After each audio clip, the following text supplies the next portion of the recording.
Hello! Welcome to Quickfire English and Zero Preparation Activities for ESL teachers. Today, some modern twists on a classic task with digital running dictations. First, we'll run through the old school version, then a simple modern twist, and we'll finish with two awesome variations to make the task more student-centered and adaptable to any lesson. So, old school. We bring in copies of the same reading text and stick those on the walls around class.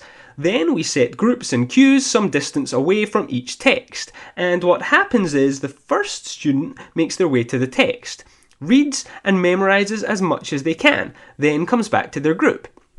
Then this woman here whispers what she remembers to this guy. Then she goes to the back of the queue. The guy writes what he heard, then he runs to the text, and so on. The winning group is the first to copy the whole text correctly. Now, this is a great way to practice reading, pronunciation, listening and writing, but it does require prep, so let's avoid that with a simple twist, and prepare to have your mind blown.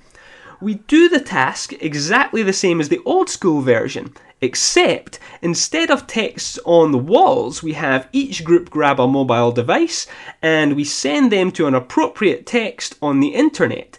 Then we put the device some distance from the group. See? Mind blown. So, the awesome variations. Here we do the mobile version of the task.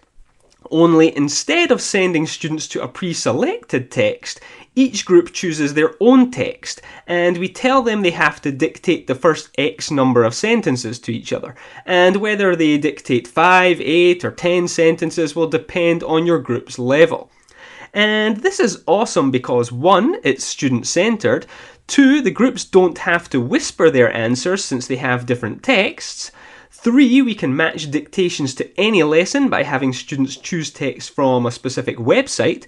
For example, if your theme is sport, you might send your students to BBC Sport. And 4, the groups no longer have to hide their answers from one another, which leads us to the final variation. Stick blank pieces of paper on the wall, A3 or larger if possible, and have students write their answers there. The bigger they write, the better. That way you can make corrections and notes more easily. For example, while students run their dictations, you listen for words they have difficulty pronouncing.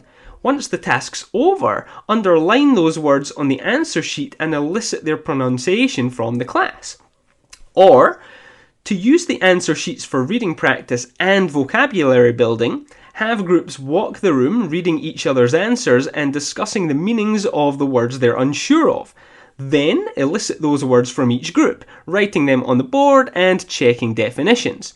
Now, if you got something out of this video, please give it a like and consider sharing. And if you want more videos like this, hit subscribe and the bell for notifications.